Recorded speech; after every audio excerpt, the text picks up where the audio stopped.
क्यों सुसाइड की तरफ लोग जा रहे हैं? टीचर्स ने और उस्ताज़ा ने जो है वो बच्चों को सिर्फ़ और सिर्फ़ नंबरों की दौड़ के पीछे लगाया। आईक्यू पे तो सभी काम करते हैं लेकिन हुँ। इमोशंस पे कोई भी काम नहीं कर रहा। कौन-सी स्टेज ऐसी है जब शख्स एक सोचता है कि मैं अब सुसाइड कर लूँ? एक रात में नहीं होता कि आप सडन जो है वो ठीक है। डिप्रेशन में चले हुँ, गए। इसका कम से कम एक क्राइटेरिया है। होपलेस की फीलिंग्स आती हैं, आपकी okay, decision making power effect होती है, आप फोकस नहीं कर पाते चीज़ों को, नहीं पता ओके। लगता कि मैं किस चीज़ पे जो है फोकस करूँ, ओवरथिंकिंग बहुत ज़्यादा होती है। आपको यही लगता है दुनिया मेरे किसी काम की नहीं है, ये चीज़ भी मेरे लिए मुश्किल है और ज़िंदगी ख़त्म करना ही मेरा वाहिद हल है।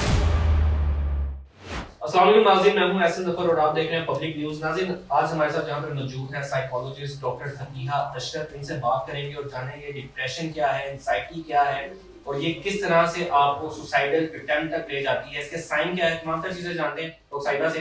अस्सलाम वालेकुम डॉक्टर साहिबा, कैसे हैं जी? डॉक्टर साहिबा, एक निजी यूनिवर्सिटी में भी देखने को हमें मिला कि सुसाइडल अटेम्प्ट किया गया 2 स्टूडेंट्स की तरफ से। ये क्या मामला है? क्यों सुसाइड की तरफ लोग जा रहे हैं? ये बताइए।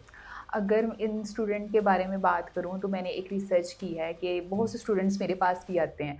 तो एक रिसर्च के मुताबिक ये बात इस नतीजे पर पहुँची हूँ कि जितने भी स्टूडेंट जो है वो सुसाइड करते हैं, उनको हुँ। स्टडी के अलावा और भी बहुत सारे जो है वो इश्यूज़ होते हैं। लाइक प्रेशर्स होते उनके हैं, करियर क्या होता है, मतलब करियर इनसिक्योरिटी है हुँ, हुँ। और इसके और इसके अलावा अलावा पेरेंट्स की तरफ से प्रेशर प्रेशर, होता है और टीचर्स की तरफ से। सबसे बढ़ के टीचर्स ने और उस्ताज़ा ने जो है वो बच्चों को सिर्फ़ और सिर्फ़ नंबरों की दौड़ के पीछे लगाया। 90% लाओगे तभी आगे जाओगे, 60% लाओगे फिर तो कोई नहीं है। मतलब बच्चों को सिर्फ़ और सिर्फ़ मार्क्स के पीछे भगाया। उनकी जो जज़्बाती ज़िंदगी है, आईक्यू पे तो सभी काम करते हैं लेकिन हुँ, इमोशंस पे कोई भी काम नहीं कर रहा।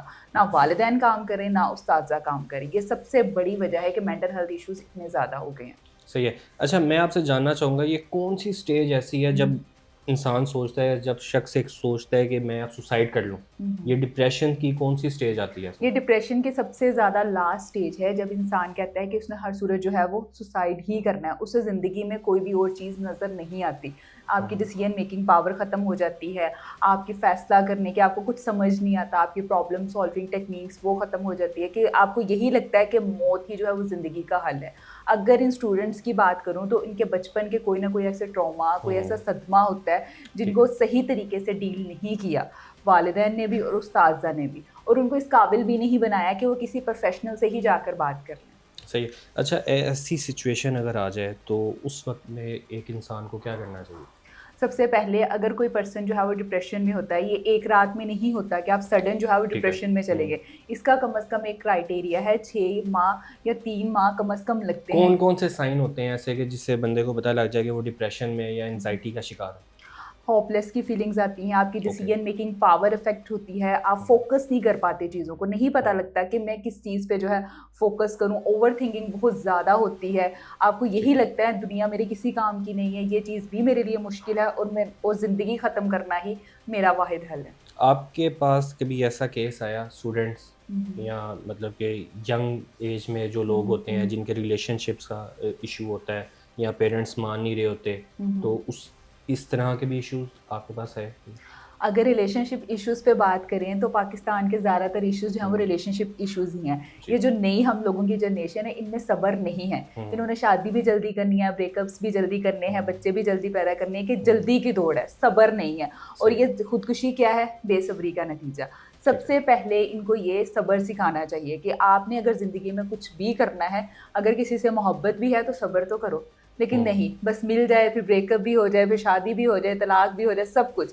कि ठीक जल्दी है। की दौड़ है। अगर किसी के पेरेंट्स नहीं मान रहे तो वो थ्रू दी कम्युनिकेशन भी इस चीज़ों को सॉर्ट आउट कर सकते हैं, लेकिन ठीक है। नहीं होता। अच्छा, एक हाल ही में अभी केस सामने आया हुँ, जिसमें हुँ। एक बच्ची है निजी यूनिवर्सिटी की, हुँ, हुँ। 58 मिनट्स कॉल पे बात की और उसके बाद सुसाइड करने की कोशिश की हुँ, हुँ। और सुसाइड कर मतलब अभी भी हॉस्पिटल में है, बच हुँ, गई हैं, हुँ, लेकिन हुँ, उसकी हुँ। कंडीशन ऐसे है कि अभी काफ़ी कुछ नहीं, क्रिटिकल है। एग्ज़ैक्टली हुँ, कुछ नहीं हुँ। कहा जा सकता। तो ऐसी सिचुएशन में क्या करना चाहिए? किसे शेयर करना चाहिए अगर बंदा एंड पे पहुँच जाता है कि हुँ, अब हुँ। मैं सुसाइड ही हुँ, एक हल हुँ। है मेरे पास। हुँ, हुँ। तो ये बताइएगा ऐसी सिचुएशन में क्या करना चाहिए? अच्छा, उसमें रिलेशनशिप इश्यूज़ भी थे और फिर उसके हुँ, बाद उसके भाई ने कहा कि उसके एग्ज़ाम्स में भी कुछ इश्यूज़ थे कि उसको नंबरों अच्छा। से भी फ़र्क पड़ता था। हुँ, नंबरों की दौड़ तो हम लोगों के उस्ताज़ा ने बहुत ज़्यादा लगाई हुई है कि सिर्फ़ और सिर्फ़ 90% ही उनके अकॉर्डिंग है हुँ, और बच्चों को भी यही लगता है कि अगर 90% आएँगे तब भी मैं टीचर का फ़ेवरेट बन पाऊँगा। फेवरेटिज्म भी आ जाती है ना कि ज़्यादा मार्क्स वालों को टीचर भी पसंद करते हैं, कम मार्क्स वालों को कोई भी पसंद नहीं करता। फिर आ जाती है रिलेशनशिप की बारी। तो रिलेशनशिप में सबसे ज़्यादा जो चीज़ इंपॉर्टेंट है वो है कम्युनिकेशन। वालिदैन को चाहिए कि वो बच्चों से कम्युनिकेट करे। वालिदैन जो है वो कहीं ना कहीं अपने फ़ैसले बच्चों पे मुसल्लत कर देते हैं कि यही हमारा फ़ैसला है और आपने यही करना है, और जब बच्चे नहीं मानते तो फिर एट द एंड ये रिज़ल्ट आता है। सही है। अच्छा, हमने कुछ केसेस ऐसे भी देखे जो ज़बरदस्ती शादी कर दी जाती है, तो सारी लाइफ उनकी आगे खराब हो, उस पे क्या कहेंगे आप? ज़बरदस्ती शादी तो काफ़ी ज़्यादा कॉमन है आजकल। जो है लव मैरिजेज़ हों उसमें भी काफ़ी ज़्यादा डिवोर्स हैं, अरेंज मैरिजेज़ में भी वैसे हैं। ज़बरदस्ती की शादी में यही कहूँगी कॉम्प्रोमाइज़ आप दोनों तरफ से करते हैं, लड़का भी करता है लड़की भी करती है। कभी भी वन साइडेड कॉम्प्रोमाइज़ से रिलेशनशिप नहीं चलते। अगर आप किसी रिलेशनशिप को लॉन्ग टर्म चलाना चाहते हो तो आप दोनों साइड से रिलेशन मतलब कॉम्प्रोमाइज़ करो, कुछ आप करो और कुछ हो। और फिर इसके अलावा ये भी आ जाती है कंपैरिजन बहुत आ गया है कि अपनी लाइफ को दूसरों की लाइफ से जो है कंपेयर करना। किससे कंपेयर करना? सोशल मीडिया से करना। सोशल मीडिया की लाइमलाइट को देखना, फैमिली व्लॉगिंग्स को देखना कि ये चीज़ बहुत है, ये हमारे पास क्यों नहीं है। तो ऐसा जो है वो जब नहीं मिलता तो बात जो है वो ख़त्म हो जाती है। सही है। अच्छा, एक और चीज़ भी मैं आपसे जानना चाहूँगा कि कौन सी ऐसी सिचुएशन है जिस पे आपको सोचना चाहिए कि अब मुझे डॉक्टर के पास लाज़मी जाना चाहिए? कौन से ऐसे साइन्स हैं, ये बताइए? अगर हम स्टूडेंट्स की बात करें तो स्टूडेंट्स को सबसे पहले किसी भी यूनिवर्सिटी में एडमिशन लेने से पहले उनकी करियर काउंसलिंग ज़रूरी है। क्या बच्चे का कैलिबर इतना है कि वो डी फार्मेसी या डॉक्टर इंजीनियरिंग की कोई डिग्री कर सके? क्या बच्चे का आईक्यू लेवल इस कदर है? वालिदैन सिर्फ़ और सिर्फ बच्चों पे यही करते हैं कि डॉक्टर बनना है, इंजीनियर बनना है और कुछ नहीं। सबसे पहले तो बच्चे की कैरियर काउंसलिंग ज़रूरी है, बच्चे के इंटरेस्ट के रिलेटेड उसको जो है वो सब्जेक्ट चूज़ करके दिया जाए, ये सबसे ज़्यादा ज़रूरी है। सेकंड, अगर बच्चे का जो है वो इतना है ही नहीं है, कैलिबर है ही नहीं है कि वो इन चीज़ों पे जो है वो पास आउट कर सके, तो उसको आसान सब्जेक्ट की तरफ लेके जाए। डॉक्टर इंजीनियरिंग के अलावा और भी मल्टीपल फील्ड्स हैं, लेकिन वालिदैन को लगता है कि सिर्फ यही फील्ड्स हैं और यही सब कुछ है, ऐसा नहीं है। सही है। अच्छा, एक ही यूनिवर्सिटी के हमें 2 केस देखने को मिले, इस पे आप क्या कहेंगी? क्या लगता है कि यूनिवर्सिटी टीचर्स की तरफ से कोई प्रेशर या पेरेंट्स की तरफ से, क्यों एक ही यूनिवर्सिटी के 2 केसेस हमें देखने को मिले? कुछ अगर यूनिवर्सिटीज़ के टीचर्स की बात करें तो डेफिनेटली टीचर्स का भी हो सकता है। अब एक बच्चा जो है वो कॉन्टीन्यूसली आपकी क्लास से जो है वो मुसलसल एब्सेंट है या सही तरीके से स्टडी पे फोकस नहीं कर रहा, तो टीचर को इस मैटर में भी कंसर्न्स होना चाहिए। वो छोटी छोटी बात जो है मैनेजमेंट तक लेके जा रही है, उसको ये भी देखना चाहिए कि किस बात पे गलती है। लेकिन टीचर्स क्या है, सिर्फ पढ़ा कर चले जाते हैं। अगर बच्चों के साथ कोई भी मेंटल हेल्थ इश्यूज़ हैं तो उसको इस काबिल बनाएं कि वो एक प्रोफेशनल हेल्प ले सकें। मदद मांगना कमज़ोरी नहीं है बल्कि हिम्मत है, ताकि उनकी ज़िंदगी बच सके। अच्छा, अभी हमने देखा कि अवैस जो लड़का था जिसके अटेंडेंस की वजह से उसने सुसाइड किया, सुसाइडल थॉट्स जो आते हैं, ये भी मतलब एक लड़की ने उसके 15 दिन बाद फिर सुसाइड करने की कोशिश सेम की उसी जगह कि से। हाँ, सेम उसी जगह से। ये क्या मतलब देख के उसको एक हुआ है? बिल्कुल देखकर भी हुआ है, क्योंकि मेंटल हेल्थ इश्यूज़ जो हैं वो सबके साथ हैं। अब उस बच्ची ने देखा होगा कि हाँ, मैं भी ख़त्म कर लेती हूँ, मैं भी शायद मर जाऊँ। उसने तो मरने के लिए कहा था, लेकिन मतलब सर्टेनली उसकी जो सिचुएशन है वो काफ़ी मतलब ये ऐसे क्रिटिकल कह है। सकते हैं, एक बंदे को देख के दूसरा दूसरा बंदा भी भी मोटिवेट हुआ कि मुझे भी ख़त्म करना है। क्यों? उसकी भी मेंटल हेल्थ कंडीशन वैसे ही थी, इसीलिए उसने भी जो है वो फ़ौरन सुसाइड की फिर। अच्छा, मुझे ये बताइएगा, इस तरह के थॉट्स जो हैं ये अचानक आते हैं या बंदा सोचता है 1-2 दिन के मैंने अब ये काम करना है, मैं सुसाइड करना है, सुसाइड अटेम्प्ट करनी है? अगर इस तरह के थॉट्स की बात करें तो ये कभी भी अचानक नहीं आते, बल्कि ये डिप्रेशन की ही एक टाइप है, जिसमें सीवियर डिप्रेशन हो तो इंसान जो है वो सुसाइड का सोचता है कि मैं अपनी जान ले लूँ।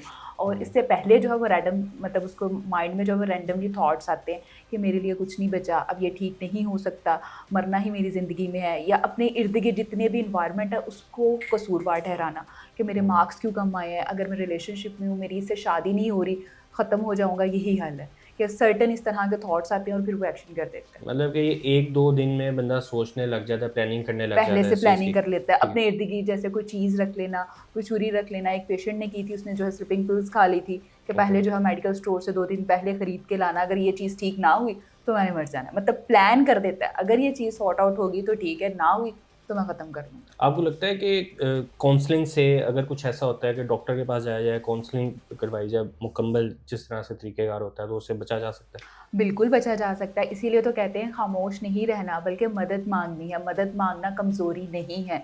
अगर आप किसी से हेल्प लेते हो तो आपकी ज़िंदगी बच सकती मतलब है। आपके फ्रेंड है, उससे शेयर कर लें, अगर आप डॉक्टर के पास अभी नहीं जा रहे तो फ्रेंड के साथ शेयर कर लें कि मुझे ऐसे थॉट्स आ रहे हैं, तो मैं फ्रेंड से, अपने घर वालों से शेयर कर लें। अब तो ऑनलाइन जो है मल्टीपल ऐप्स मौजूद हैं, जो कि 24/7 जो है काम करती हैं इन चीज़ों पे, कि एक दफ़ा जो है वो आप शेयर तो करें, आपकी हेल्प के लिए बहुत से लोग मौजूद हैं। अच्छा डॉक्टर साहिबा, स्टूडेंट्स को क्या मैसेज देंगी? एट द एंड जो है वो मैं स्टूडेंट्स को यही मैसेज दूंगी कि किसी भी ऐसे सख्त फैसले से बचने के लिए ज़रूरी है कि अपनी स्ट्रेस को मैनेज करें। स्ट्रेस को कैसे मैनेज कर सकते हैं? अपनी जो भी आप सब्जेक्ट ले रहे हैं उसका इंतखाब सोच समझ के करें। पेरेंट्स के फ़ैसलों को एक्सेप्ट कर लें, लेकिन इतना भी ना करें कि आप जो है वो ज़िंदगी से, और पेरेंट्स को भी चाहिए कि डॉक्टर इंजीनियरिंग के अलावा और भी बहुत सी मल्टीपल फील्ड्स हैं। सिर्फ डॉक्टर बनना, इंजीनियर बनना यही सब कुछ नहीं है। बच्चों को उनके कैलिबर के अकॉर्डिंग ही फील्ड का इंतखाब करने दें। क्या पता बच्चे का इतना कैलिबर ही ना हो, वो फार्मेसी और जो मुख्तलिफ स्टडी है वो ना पढ़ पाए। इसीलिए बच्चों को जो फ़ैसला है उनकी मर्ज़ी के अकॉर्डिंग करने दें।